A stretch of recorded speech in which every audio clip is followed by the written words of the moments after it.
ಆತ್ಮೀಯ 10ನೇ ತರಗತಿಯ ವಿದ್ಯಾರ್ಥಿಗಳೇ, ಈ ದಿನ ನಾವು ಕನ್ನಡ ಪದ್ಯ ಭಾಗದಲ್ಲಿ ಮೊದಲನೇ ಪದ್ಯ ಆಗಿರ್ತಕ್ಕಂಥ ಸಂಕಲ್ಪ ಗೀತೆ ಅಂತ ಹೇಳುವಂಥ ಪದ್ಯ ಭಾಗದ ಬಗ್ಗೆ ತಿಳ್ಕೊಳ್ಳುವ. ಈ ಒಂದು ಪದ್ಯ ಭಾಗವನ್ನು ಕವಿ G.S. ಶಿವರುದ್ರಪ್ಪರವರು ರಚಿಸಿರುವ ಎದೆ ತುಂಬಿ ಹಾಡಿದೇನು ಅಂತ ಹೇಳುವಂಥ ಕವನ ಸಂಕಲನದಿಂದ ಆಯ್ದುಕೊಂಡಿರ್ತಕ್ಕಂಥ ಸಂಕಲ್ಪ ಗೀತೆ ಅಂತ ಹೇಳುವಂತಹ ಒಂದು ಕವಿತೆಯಿಂದ ಆರಿಸಿಕೊಳ್ಳಲಾಗಿದೆ. ಪರೀಕ್ಷಾ ಹಿತದೃಷ್ಟಿಯಿಂದ ನೋಡಿದರೆ ನಾವು ಈ ಪದ್ಯ ಭಾಗದಲ್ಲಿ ಏನೆಲ್ಲ ಕಲಿಬೇಕು, ಕಂಠಪಾಠಕ್ಕೆ ಪದ್ಯ 4 ಅಂಕಗಳಿಗೆ ಕೇಳುವಂಥದ್ದು, ಹಾಗೆಯೇ ಸಾರಾಂಶ, ಒಂದು ಪದ್ಯವನ್ನು ಕೊಟ್ಟು ಸಾರಾಂಶವನ್ನು ಕೇಳ್ತಾರೆ 4 ಮಾರ್ಕಿಗೆ. ಹಾಗೆಯೇ ಮತ್ತೊಂದು ಕೇಳೋದು ಏನು ಅಂತ ಹೇಳಿದರೆ 8-10 ವಾಕ್ಯದಲ್ಲಿ ಉತ್ತರಿಸಿ ಅಂತ ಹೇಳುವಂಥದ್ದು. ಈ 4 ಅಂಕಗಳಿಗೆ ಇದು 3ರಲ್ಲಿ ಯಾವುದಾದ್ರೂ ಒಂದನ್ನು ಪರೀಕ್ಷೆಯಲ್ಲಿ ಖಂಡಿತವಾಗಿ ಕೇಳ್ತಾರೆ. ಆ ಒಂದು ಹಿತದೃಷ್ಟಿಯಿಂದ ಪರೀಕ್ಷೆ ಸಿದ್ಧತೆಗೆ ಅನುಗುಣವಾಗಿ ನಾವೊಂದು ಈ ಪದ್ಯ ಭಾಗದ ವಿಶ್ಲೇಷಣೆಯನ್ನು ನಾನು ನೀಡ್ತಾ ಇದ್ದೇನೆ. ನೋಡಿ, ಈ ಪದ್ಯ ಭಾಗದಲ್ಲಿ ಒಂದು ಪ್ಯಾರಾಗ್ರಾಫನ್ನು ಕೊಟ್ಬಿಟ್ಟು ಅದರ ಬಗ್ಗೆ ಸಾರಾಂಶವನ್ನು ಬರೀರಿ ಅಂತ ಹೇಳಿದಾಗ ಮೊದಲು ನಾವು ಆಯ್ಕೆಯನ್ನು ಬರಿಬೇಕಾಗ್ತದೆ. ಏನು ಬರಿಬೇಕು ಅಂತ ಹೇಳಿದರೆ, ಯಾವುದೇ ಪದ್ಯ ಕೇಳಿದ್ರು ಕೂಡ ಈ ಪದ್ಯ ಭಾಗದ ಆಯ್ಕೆಯನ್ನು ನಾವು ಮೊದಲು ಬರಿಬೇಕು. ಈ ಪದ್ಯ ಭಾಗಗಳನ್ನು ಕವಿ ಶ್ರೀ G.S. ಶಿವರುದ್ರಪ್ಪ ಅವರು ರಚಿಸಿರುವ ಎದೆ ತುಂಬಿ ಹಾಡಿದೆನು ಕವನ ಸಂಕಲನದಿಂದ ಆಯ್ದ ಸಂಕಲ್ಪ ಗೀತೆ ಎಂಬ ಕವಿತೆಯಿಂದ ಆರಿಸಿಕೊಳ್ಳಲಾಗಿದೆ ಅಂತ ಹೇಳಿ ಮೊದಲಿಗೆ ಆಯ್ಕೆಯನ್ನು ಬರಿಬೇಕಾಗ್ತದೆ.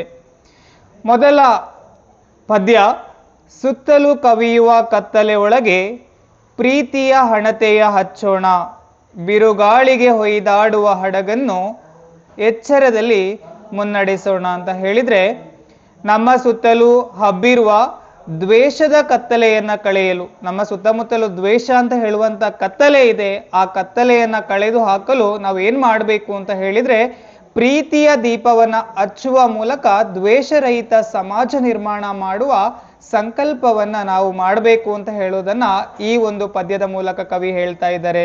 ನಮ್ಮ ಸುತ್ತಲೂ ಏನಿದೆ ಅಂತ ಹೇಳಿದರೆ ಕತ್ತಲೆ ಅಂತ ಹೇಳೋದಿದೆ, ದ್ವೇಷ ಅಂತ ಹೇಳುವಂಥ ಕತ್ತಲೆ ಇದೆ. ಆ ಕತ್ತಲೆಯನ್ನು ನಾವು ತೊಡೆದು ಹಾಕಬೇಕು ಅಂತ ಹೇಳಿದರೆ ಪ್ರೀತಿಯ ದೀಪವನ್ನು ಹಚ್ಚುವ ಮೂಲಕ ದ್ವೇಷರಹಿತ ಸಮಾಜವನ್ನು ನಿರ್ಮಾಣ ಮಾಡುವಂತಹ ಸಂಕಲ್ಪವನ್ನು ಮಾಡಬೇಕು. ದ್ವೇಷರಹಿತವಾದಂತಹ ಒಂದು ಸಮಾಜವನ್ನು ನಿರ್ಮಾಣ ಮಾಡಬೇಕು ಅಂತ ಹೇಳಿದರೆ ನಾವು ಪ್ರೀತಿಯ ಒಂದು ಹಣತೆಯನ್ನು ಹಚ್ಚಬೇಕು. ಹಣತೆ ಅಂತ ಹೇಳಿದರೆ ದೀಪ ಅಂತ ಹೇಳುವಂಥ ಅರ್ಥವನ್ನು ಕೂಡ ನೀಡ್ತದೆ. ಹಾಗೆಯೇ ಸಂಸಾರ ಸಾಗರದಲ್ಲಿ ಬಿರುಗಾಳಿಗೆ ಹೇಳುವ ಅಲೆಗಳಂತಿರುವ, ನಾವೆಲ್ಲ ಸಂಸಾರದಲ್ಲಿ ಇರ್ತೀವಿ, ಬಿರುಗಾಳಿಗೆ ಹೇಳುವಂಥ ಅಲೆಗಳ ಥರ ನೋಡಿ, ಸುಖ ದುಃಖ, ಸುಖ ಇರ್ಬೋದು, ದುಃಖ ಇರ್ಬೋದು, ಮತ್ತೊಂದು ಕಡೆ ಸೋಲು ಇರ್ಬೋದು, ಗೆಲುವು ಇರ್ಬೋದು, ನೋವು ಇರ್ಬೋದು, ನಲಿವು ಇರ್ಬೋದು, ಇವುಗಳ ನಡುವೆ ಸಿಲುಕಿ ಹೊಯ್ದಾಡುತ್ತಾ ಸಾಗುವ ಬದುಕು ಎನ್ನುವ ಹಡಗನ್ನು ಎಚ್ಚರದಲ್ಲಿ ಮುನ್ನಡೆಸುವ ಮೂಲಕ ಜೀವನದಲ್ಲಿ ಬರುವ ಸವಾಲನ್ನು ಧೈರ್ಯವಾಗಿ ಎದುರಿಸುವಂತಹ, ನಾವು ಜೀವನದಲ್ಲಿ ಯಾವುದೇ ಒಂದು ಸವಾಲು ಬರಲಿ, ಸೋಲು ಗೆಲುವು, ಸುಖ ದುಃಖ, ನೋವು ನಲಿವು ಯಾವುದೇ ಆಗಿರ್ಬೋದು, ಅದೆಲ್ಲವನ್ನು ನಾವು ಏನು ಮಾಡಬೇಕು, ಯಾವುದೇ ಸವಾಲು ಬಂದರೂ ಕೂಡ ಧೈರ್ಯವಾಗಿ ಎದುರಿಸುವಂಥ ಒಂದು ಸಂಕಲ್ಪವನ್ನು ನಾವು ಕೈಗೊಳ್ಳಬೇಕು ಅಂತ ಹೇಳೋದನ್ನ ಈ ಒಂದು ಚರಣದಲ್ಲಿ ಕವಿ ಹೇಳ್ತಾ ಇದ್ದಾರೆ. ಈ ಪದ್ಯ ಭಾಗದಲ್ಲಿ ಮುಖ್ಯವಾಗಿ ತಿಳಿಸುವಂತಹ ಒಂದು ಮೌಲ್ಯ ಏನು ಅಂತ ಹೇಳಿದ್ರೆ, ನಾವು ಸಂಸಾರದಲ್ಲಿ ಪರಸ್ಪರ ಪ್ರೀತಿ, ನಂಬಿಕೆ, ಆತ್ಮವಿಶ್ವಾಸಗಳ ಮೂಲಕ ಧನಾತ್ಮಕ ಭಾವನೆಯಿಂದ ಬದುಕುವ ಸಂಕಲ್ಪವನ್ನು ಮಾಡಬೇಕು. ನಾವು ಒಂದು ಸಂಕಲ್ಪವನ್ನು ಹೇಗೆ ಕೈಗೊಳ್ಳಬೇಕು ಅಂತ ಹೇಳಿದ್ರೆ, ಸಂಸಾರ ಅಂತ ಹೇಳಿ ಬಂದಾಗ ನೋವು, ನಲಿವು, ಪ್ರೀತಿ, ವಿಶ್ವಾಸ ಇವೆಲ್ಲವೂ ಕೂಡ ಬರ್ತದೆ. ಆದರೆ ಈ ಪ್ರೀತಿ, ನಂಬಿಕೆ, ಆತ್ಮವಿಶ್ವಾಸಗಳ ಮೂಲಕ ಧನಾತ್ಮಕ ಭಾವನೆಯಿಂದ ಬದುಕುವಂತ ಒಂದು ಸಂಕಲ್ಪವನ್ನ ಮಾಡಬೇಕು ಅಂತ ಹೇಳುವಂತ ಒಂದು ಮೌಲ್ಯಯುತವಾದಂತಹ ಸಂದೇಶವನ್ನ ಕವಿ G.S. ಶಿವರುದ್ರಪ್ಪನವರು ಈ ಒಂದು ಪದ್ಯದ ಮೂಲಕ ನಮಗೆ ಅಭಿವ್ಯಕ್ತಗೊಳಿಸ್ತಾ ಇದ್ದಾರೆ. ಹಾಗೆಯೇ ಮುಂದಿನ ಪದ್ಯ ಭಾಗದಲ್ಲಿ ನೋಡಿ, ಕಲುಷಿತವಾದಿ ನದಿ ಜಲಗಳಿಗೆ ಮುಂಗಾರಿನ ಮಳೆಯಾಗೋಣ, ಬರಡಾಗಿರುವಿ ಕಾಡು ಮೇಡುಗಳ ವಸಂತವಾಗುತ್ತಾ ಮುಟ್ಟೋಣ. ಈ ಒಂದು ಪದ್ಯ ಭಾಗ ಪರೀಕ್ಷೆಯಲ್ಲಿ ಹಲವಾರು ಬಾರಿ ಕೇಳಿರೋದು, ಕಳೆದ ಶೈಕ್ಷಣಿಕ ವರ್ಷದಲ್ಲಿ ಕೂಡ 4 ಅಂಕಕ್ಕೆ ಕೇಳಿರ್ತಕ್ಕಂಥ ಒಂದು ಮುಖ್ಯವಾದಂಥ ಪದ್ಯ ಕೂಡ ಆಗಿದೆ. ಈ ಪದ್ಯ ಏನನ್ನ ತಿಳಿಸ್ತಾ ಇದೆ ಅಂತ ಹೇಳಿದ್ರೆ, ನಾವು ಅಭಿವೃದ್ಧಿಯ ನೆಪದಲ್ಲಿ, ಡೆವಲಪ್ಮೆಂಟ್ ಅಂತ ಹೇಳ್ತೀವಿ, ಅಭಿವೃದ್ಧಿ ಮಾಡಲಿಕ್ಕೆ ಮಾಡ್ತಾ ಇರುವಂತಹ ಒಂದು ನೆಪದಲ್ಲಿ ಮಾಡುತ್ತಿರುವಂತಹ ಪರಿಸರ ಮಾಲಿನ್ಯದಿಂದಾಗಿ, ಪರಿಸರ ಮಾಲಿನ್ಯ ಅಂತ ಹೇಳಿದ್ರೆ ನಮ್ಮ ಸುತ್ತಮುತ್ತಲು ಏನಿದೆ ಅದನ್ನ ಕಲುಷಿತಗೊಳಿಸುವಂಥದ್ದು. ಈ ಮಾಲಿನ್ಯದಿಂದಾಗಿ ಕಲುಷಿತಗೊಂಡಿರುವ ನೆಲದ ನೀರಿನ ಮೂಲಗಳಾದ, ನಮಗೆ ಮೂಲಗಳು ಅಂತ ಹೇಳಿದ್ರೆ ನೀರು ಸಿಗುವಂತ ಪ್ರಮುಖವಾದಂಥ ಮೂಲಗಳು ಕೆರೆಗಳು ಆಗಿರ್ಬೋದು, ನದಿಗಳು ಆಗಿರ್ಬೋದು. ನೋಡಿ, ಕೆರೆಗಳ, ನದಿಗಳ ಕೊಳೆ ನೀರು ಕೊಚ್ಚಿ ಹೋಗುವಂತ ಮುಂಗಾರಿನ ಮಳೆ ಆಗುವ ಮೂಲಕ ನೋಡಿ ಕೆರೆಗಳಲ್ಲಿ ಆಗಿರ್ಬೋದು, ನದಿಗಳಲ್ಲಿ ಆಗಿರ್ಬೋದು, ಏನು ಕೊಳಚೆ ನೀರಿರ್ತದೆ, ಕೊಳೆ ನೀರಿರ್ತದೆ, ಅದು ಕೊಚ್ಚಿ ಹೋಗುವಂತಹ ಮುಂಗಾರಿನ ಮಳೆ ಆಗುವಂತಹ ಮೂಲಕ ಪರಿಸರ ಸಂರಕ್ಷಣೆ ಮಾಡಬೇಕು. ಮುಂಗಾರಿನ ಮಳೆ ಬಂದಾಗ ನೋಡಿ, ಏನೇ ಕಲ್ಮಶಗಳ ಇದ್ರೂ ಕೂಡ, ಕೊಳೆ ನೀರುಗಳು ಇದ್ರೂ ಕೂಡ, ಅದೆಲ್ಲವೂ ಕೂಡ ಮಳೆ ಬಂದಾಗ ಅದು ಕೊಚ್ಚಿ ಹೋಗಿ ಆ ನೀರು ಪರಿಶುದ್ಧವಾಗ್ತದೆ. ಅದೇ ರೀತಿ ನಾವು ಮುಂಗಾರಿನ ಮಳೆಯಂತ ಆಗ್ಬೇಕು ಅಂತ ಹೇಳೋದನ್ನ, ಪರಿಸರ ಸಂರಕ್ಷಣೆ ಮಾಡುವ ಸಂಕಲ್ಪವನ್ನ ಮಾಡಬೇಕು ಅಂತ ಹೇಳೋದನ್ನ ಈ ಒಂದು ಚರಣದ ಮೂಲಕ ಕವಿ ಹೇಳ್ತಾ ಇದ್ದಾರೆ. ಅಭಿವೃದ್ಧಿಯ ನೆಪದಲ್ಲಿ ಮಾಡುತ್ತಿರುವಂತಹ ಅರಣ್ಯ ನಾಶದಿಂದಾಗಿ, ನಾವು ಡೆವಲಪ್ಮೆಂಟ್ ಹೆಸರನ್ನ ಇಟ್ಕೊಂಡು ಅಭಿವೃದ್ಧಿ ಮಾಡ್ತೀವಿ ಅಂತ ಹೇಳುವಂತಹ ಒಂದು ನೆಪವನ್ನ ಇಟ್ಕೊಂಡು ಅರಣ್ಯವನ್ನ ನಾಶ ಮಾಡ್ತಾ ಇದ್ದೀವಿ. ಅರಣ್ಯ ಅಂತ ಹೇಳಿದ್ರೆ ಕಾಡುಗಳು ನೋಡಿ, ಬರಡಾಗಿರುವ ಕಾಡು ಮೇಡುಗಳು ಹಚ್ಚ ಹಸಿರಿನಿಂದ ಕಂಗೊಳಿಸಿ ಸಮೃದ್ಧವಾಗುವಂತೆ ಮಾಡಲು, ಈ ಕಾಡು ಮೇಡುಗಳೆಲ್ಲ ಬರಡಾಗ್ತಾ ಹೋಗ್ತಾ ಇದೆ, ಇದೆಲ್ಲವನ್ನ ಕೂಡ ಹಚ್ಚ ಹಸಿರಿನಿಂದ ಕಂಗೊಳಿಸಿ ಸಮೃದ್ಧವಾಗುವಂತೆ ಮಾಡಲು ನಾವು ವಸಂತ ಕಾಲದಂತೆ ವನ ಸಂರಕ್ಷಣೆ ಮಾಡುವಂತ ಒಂದು ಸಂಕಲ್ಪವನ್ನ ಕೂಡ ಇಲ್ಲಿ ಕೈಗೊಳ್ಳಬೇಕು ಅಂತ ಹೇಳುವಂತ ಪ್ರಮುಖವಾದಂತ ಒಂದು ಅಂಶವನ್ನ ಕವಿ ಇಲ್ಲಿ ಹೇಳ್ತಾ ಇದ್ದಾರೆ. ಈ ಪದ್ಯದಲ್ಲಿ ನಾವು ಮುಖ್ಯವಾಗಿ ತಿಳಿಯುವಂತ ಮೌಲ್ಯ, ನಮ್ಮ ಪರಿಸರವನ್ನು ನದಿ ಜಲಗಳನ್ನ ಮಲಿನಗೊಳಿಸದೆ ಇದ್ದು ಶುದ್ಧವಾಗಿಟ್ಟುಕೊಳ್ಳುವ ಹಾಗೂ ವನ್ಯ ಸಂಪತ್ತು ನಾಶವಾಗದಂತೆ ಕಾಡು ಮೇಡುಗಳನ್ನು ಸಂರಕ್ಷಿಸುವ ದೃಢ ಸಂಕಲ್ಪವನ್ನು ನಾವು ಮಾಡಬೇಕು ಅಂತ ಹೇಳೋದನ್ನ ಕವಿ ಈ ಪದ್ಯದ ಮೂಲಕ ಸಂದೇಶ ನೀಡ್ತಾ ಇದ್ದಾರೆ. ಮುಖ್ಯವಾಗಿ ತಿಳ್ಕೊಳ್ಳಿ, ನಾವು ಇಲ್ಲಿ ಪರಿಸರವನ್ನು, ನದಿ ಜಲಗಳನ್ನು ಮಲಿನಗೊಳಿಸಬಾರ್ದು, ಶುದ್ಧವಾಗಿ ಇಟ್ಕೋಬೇಕು. ಅದೇ ರೀತಿ ವನ್ಯ ಸಂಪತ್ತು, ಕಾಡುಗಳು ನಮಗೆ ತುಂಬಾ ಮುಖ್ಯ, ಅದು ನಾಶವಾಗದ ರೀತಿಯಲ್ಲಿ ಕಾಡು ಮೇಡುಗಳನ್ನು ಸಂರಕ್ಷಿಸುವಂತಹ ಒಂದು ದೃಢ ಸಂಕಲ್ಪವನ್ನ ಕೈಗೊಳ್ಳಬೇಕು ಅಂತ ಹೇಳೋದನ್ನ ಕವಿ ಈ ಚರಣದ ಮೂಲಕ ಮೌಲ್ಯಯುತವಾಗಿ ಹೇಳಿದ್ದಾರೆ. ಹಾಗೆ ಮುಂದೆ ನಾವು ಯಾವ ಒಂದು ಚರಣದ ಬಗ್ಗೆ ತಿಳ್ಕೊಳ್ಳುವ ಅಂತ ಹೇಳಿದ್ರೆ, ಬಿದ್ದುದನ್ನು ಮೇಲಕ್ಕೆಬ್ಬಿಸಿ ನಿಲ್ಲಿಸಿ ಹೊಸ ಭರವಸೆಗಳ ಕಟ್ಟೋಣ, ಮನುಜರ ನಡುವಿನ ಅಡ್ಡಗೋಡೆಗಳ ಕೆಡುತ್ತಾ ಸೇತುವೆ ಆಗೋಣ ಅಂತ ಹೇಳುವಂಥದ್ದು. ಇಲ್ಲಿ ಮುಖ್ಯವಾಗಿ ಏನನ್ನ ತಿಳಿಸ್ತಾ ಇದ್ದಾರೆ ಅಂತ ಹೇಳಿದ್ರೆ, ಅಪ್ರಾಮಾಣಿಕತೆ, ನೈತಿಕತೆ, ಅತ್ಯಾಚಾರ, ಅನಾಚಾರ, ಭ್ರಷ್ಟಾಚಾರ, ಅಸ್ಪೃಶ್ಯತೆ, ಅಸಮಾನತೆಗಳಿಂದ ಅರ್ಧಪತನಗೊಂಡಿರುವ ಸಮಾಜವನ್ನ, ಇವೆಲ್ಲದರಿಂದ ಕೂಡ ನಮ್ಮ ಸಮಾಜ ಏನಾಗಿದೆ ಅಂತ ಹೇಳಿದ್ರೆ ಅರ್ಧಪತನವನ್ನ ಮಾಡಿಬಿಟ್ಟಿದ್ದಾರೆ.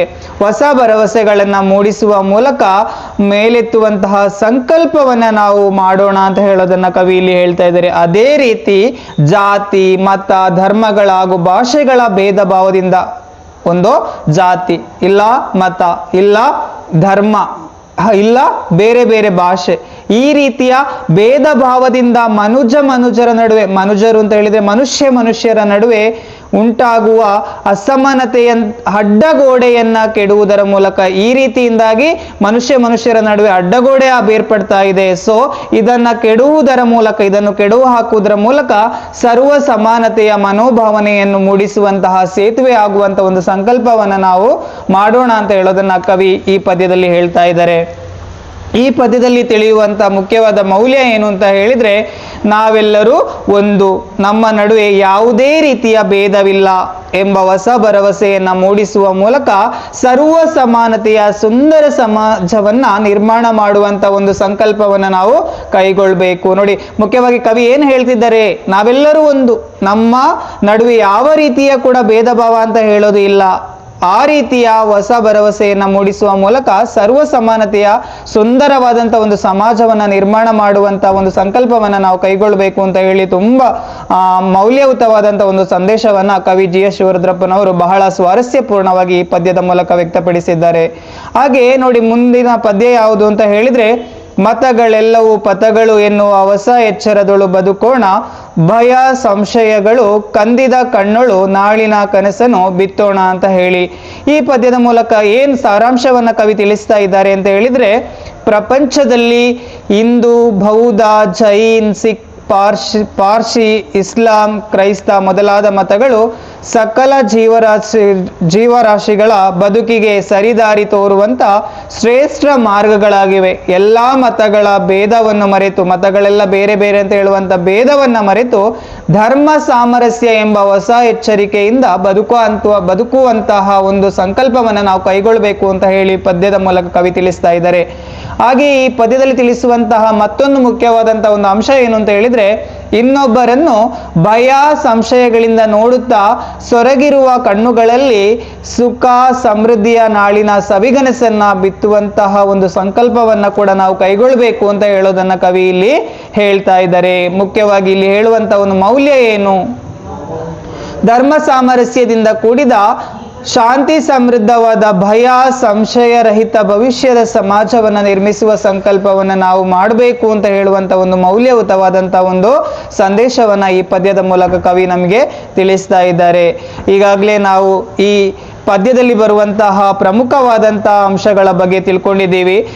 ಮೊದಲ ಚರಣದಲ್ಲಿ ತಿಳಿಸಿರುವ ಹಾಗೆ ಪ್ರೀತಿ, ನಂಬಿಕೆ, ಆತ್ಮವಿಶ್ವಾಸ, ಹಾಗೆಯೇ ಎರಡನೇ ಚರಣ ನಾನು ಮುಖ್ಯವಾಗಿ ಹೇಳಿದ್ದೀನಿ, ಕಲುಷಿತವಾದಿ ನದಿ ಜಲಗಳಿಗೆ 4 ಅಂಕಗಳಿಗೆ ನೀವು ಈಸಿಯಾಗಿ ಪಡ್ಕೊಳ್ಳಿಕ್ಕೆ ಸಹಾಯವಾಗುವಂತ ಒಂದು ಪದ್ಯ ಇದಾಗಿದೆ. 4 ಸಾಲುಗಳಿರೋದು, ಅದನ್ನ ನೀಟಾಗಿ ಕಲ್ತ್ರೆ 4 ಅಂಕಗಳಿಗೆ ನೀವು ಪದ್ಯ ಭಾಗವನ್ನ ಪೂರ್ಣಗೊಳಿಸಿ ಬರೀರಿ ಅಂತ ಹೇಳಿ ಕೇಳ್ತಾರೆ. ಅಥವಾ ಸಾರಾಂಶವನ್ನ ಬರೀಲಿಕ್ಕೆ ಇದರಲ್ಲಿ ಯಾವುದಾದ್ರೂ ಒಂದು ಪದ್ಯವನ್ನ ಕೊಟ್ಟು ಕೇಳ್ಬಹುದು. ಅಥವಾ ವೆರಿ ವೆರಿ ಇಂಪಾರ್ಟೆಂಟ್, ಈ ಬಾರಿಗೆ ನಿಮ್ಗೆ ನನಗೆ ಅನಿಸ್ತಾ ಇದೆ 4 ಅಂಕಗಳ 8-10 ವಾಕ್ಯಗಳ ಒಂದು ಪ್ರಶ್ನೆಯನ್ನ ಕೂಡ ನೀಡಬಹುದು ಅಂತ ಹೇಳುವಂಥದ್ದು. ಹಾಗೆಯೇ ಮುಂದಿನ ಚರಣದಲ್ಲಿ ತಿಳಿಸುವ ಹಾಗೆ ಸಮಾನತೆ, ಭೇದ ಭಾವದ ನಿರ್ಮೂಲನೆ, ಹಾಗೆಯೇ ಧರ್ಮ ಸಾಮರಸ್ಯವನ್ನೆಲ್ಲ ತೊಡೆದು ಹಾಕಿ ಶಾಂತಿಯಿಂದ ಜೀವನವನ್ನ ನಡೆಸುವಂತಹ ಒಂದು ಅಂಶವನ್ನ ಕೂಡ ವ್ಯಕ್ತಪಡಿಸಿದ್ದಾರೆ.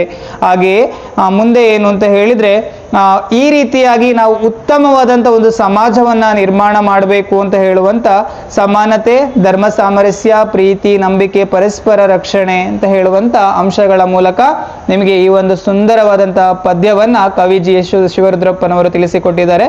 ಇದರಲ್ಲಿ 8-10 ವಾಕ್ಯಗಳಿಗೆ ಸಂಬಂಧಪಟ್ಟ ಹಾಗೆ ಪ್ರಶ್ನೆಗಳನ್ನ ಮುಂದಿನ ತರಗತಿಯಲ್ಲಿ ನಾವು ಚರ್ಚಿಸುವಂತ ಹೇಳ್ತಾ ಧನ್ಯವಾದಗಳನ್ನು ತಿಳಿಸ್ತಾ ಇದ್ದೇನೆ.